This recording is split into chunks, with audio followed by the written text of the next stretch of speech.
today's video, I will show you the ZigiOps new UI and integration wizard. The ZigiOps UI is structured in a way that enables easy flow of the integration setup and makes building your integration very straightforward. Once we log in, we can see information about our current integrations, and in the dashboard we are provided with additional information about our account's activities. To set up integrations, first we connect the systems we need to integrate through the Connected Systems section. Each system that we add from here becomes part of the list of available systems, and it can be used for making integrations anytime later. When we have our systems connected, we can start configuring integrations through the Configurator section. We have several options for adding an integration. We can use our predefined templates that come out of the box with ZigiOps, or we can create a custom integration. The benefits of the templates are that they come predefined with different actions, conditions, and field mappings. They can be used directly to launch an integration quickly and later be customized to fit on any use case. A custom integration is configured from a blank template where you are free to design your own actions, conditions, field mappings, and other features to fit exactly with your needs. We can also export each defined integration as a file, which can be used as a backup and imported to the same ZigiOps environment, or for transfer of configuration between different ZigiOps environments, for example, test and production servers.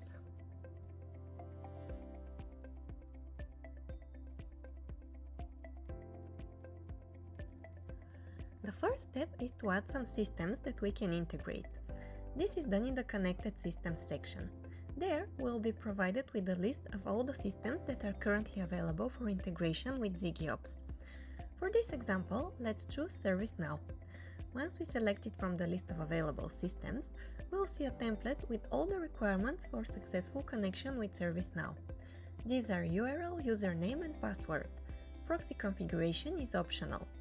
The requirements are similar for the majority of the systems we can add. Once we enter the required details, we can save the system, and ZigiOps will collect some metadata from it that will be used for the configuration later. We can also rename the system as we want to. The same way we can add more systems. Let's also add Jira for our current example.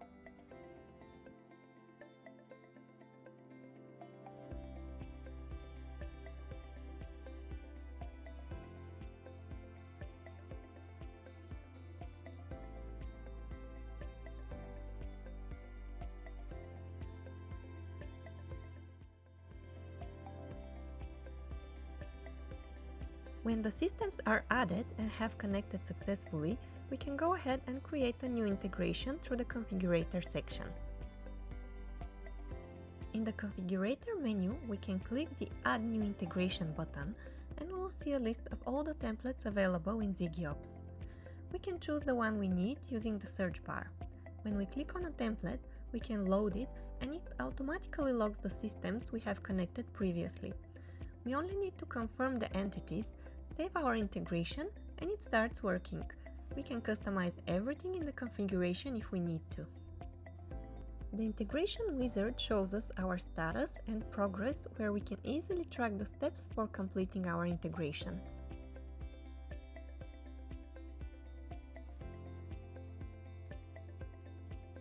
Let's explore what features we have when we want to create a new custom integration. For each new integration, we need to define what would be the target system that we're going to report data to, what will be the entity inside this system, and what will be the initial action that ZigiOps will perform. For this example, let's select the ServiceNow system that we added earlier. When we go to the entity selection, we are presented with a list of dynamically generated suggestions which represent the different tables from ServiceNow an integration user has access to. This list includes custom tables. Let's select Incident Table for this integration.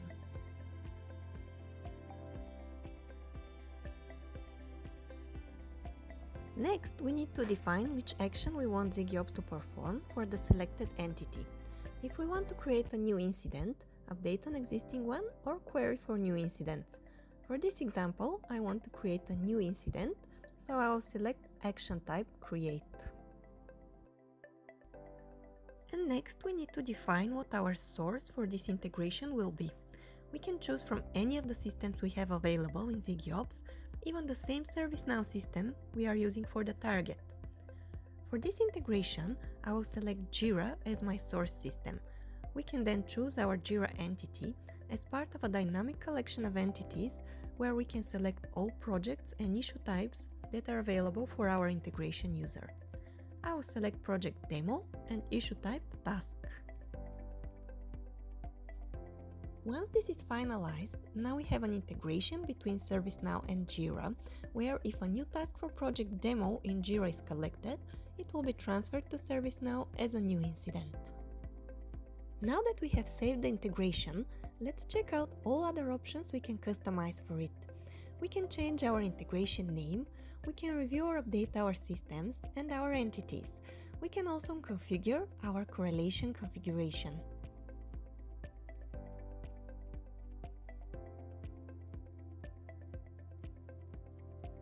Correlation is used to define how ZigiOps is going to synchronize existing entities in both systems after the initial transfer of data is completed. Correlation information can be stored in either of the two systems or in both at the same time. In my example, I'm going to store the information in both systems. I am presented with a list of dynamically generated fields which are based on my selected entity. In this example, I see a list of all the fields I have in my incident table in ServiceNow. Inside, I have a field which is called Correlation ID, where I want to hold my data for the Jira issue key. For Jira, I have another list of dynamic fields for the demo task issue type from Jira. There is a custom field called Correlation ID, which I want to use to hold my incident number data from ServiceNow. Once these changes are ready, we can save our configuration.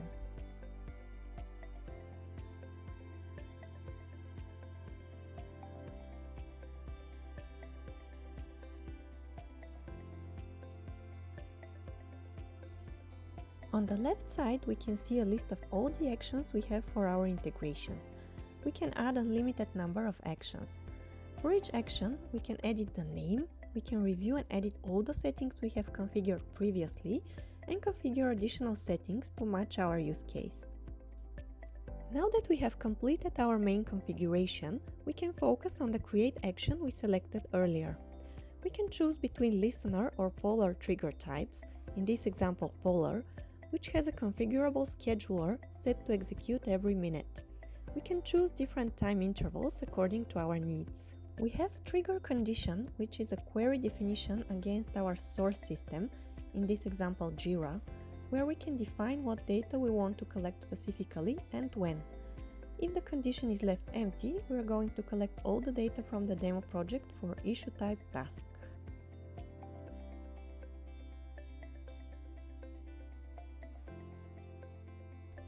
Let's build a condition now to showcase some of the capabilities of ZigiOps.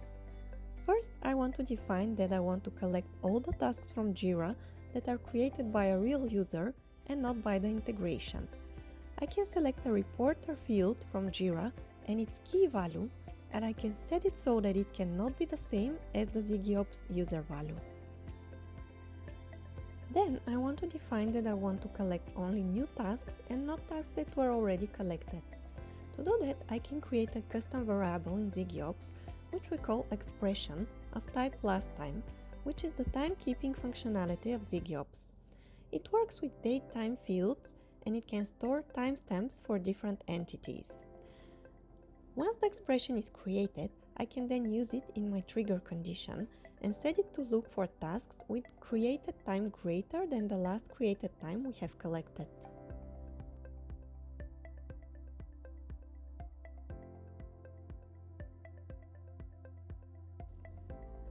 We use expressions when we want to define additional variables in ZigiOps based on modifying some data that we have extracted from the source system. Here, we define a variable and we have different types of expressions depending on what we would like to do. There are different options that the expressions give us. We can exchange text, extract a part of a text, scan for first-end characters, format date and time, and so on. The expressions give us the freedom to easily define different actions and triggers for our integration without the need to write any code.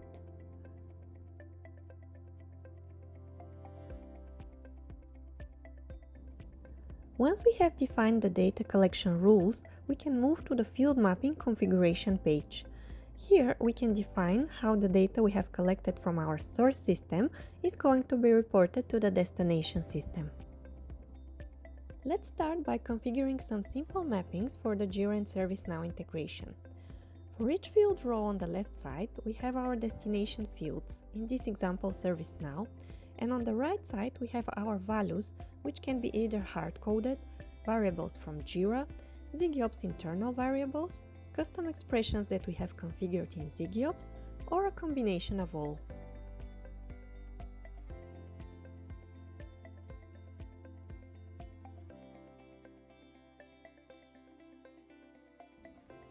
I will add a short description that I want to report to ServiceNow, and I will map it with the summary field from Jira. I can also add the normal description and map it to the description in Jira. I will also add a work note in the ServiceNow incident that will hold a Jira drill down URL information.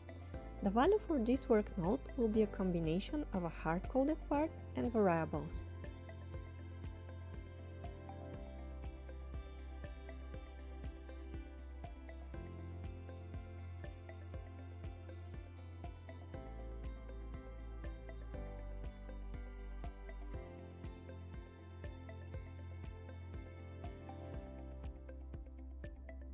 I'm going to add one more field to our mapping so that I can demonstrate ZigiOps conditional mappings as well. I want to report urgency to ServiceNow that will be based on the priority in Jira. However, some transformations need to be defined in order for the synchronization to work. We can achieve this by enabling the conditions for this field. For each condition, we can define what it's going to be based on. In my example, I want to base it on priority in Jira. So, if my priority is high, I want to report ID 3 as urgency in ServiceNow. It is similar for the other values.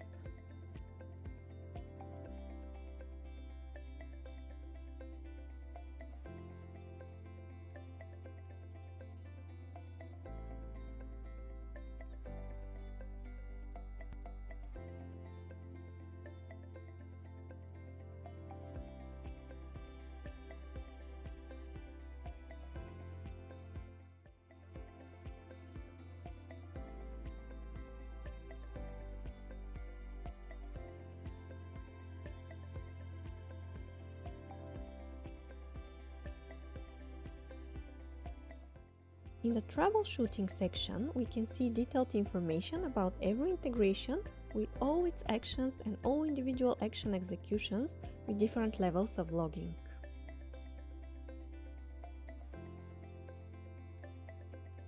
After all requirements for our use case have been defined and configured, we can save our configuration and we can enable our integration.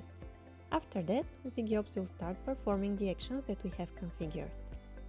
We can now focus on adding more actions for the same integration, where for each action we'll have a separate trigger condition and field mapping, or we can create a new integration entirely. If you would like to see how ZigiOps works in your specific use case, you can book a demo with our team. Here is how you can do that. Go to ZigiOF.com and click on the Book a Demo button in the upper right corner. Enter your company email and then just choose a day and time that are convenient for you for the demo. Then you just need to enter a few quick details so that we can have your contacts and know which systems you would like to integrate for the demo. That's all. We'll be happy to meet you. Thank you for watching and until next time!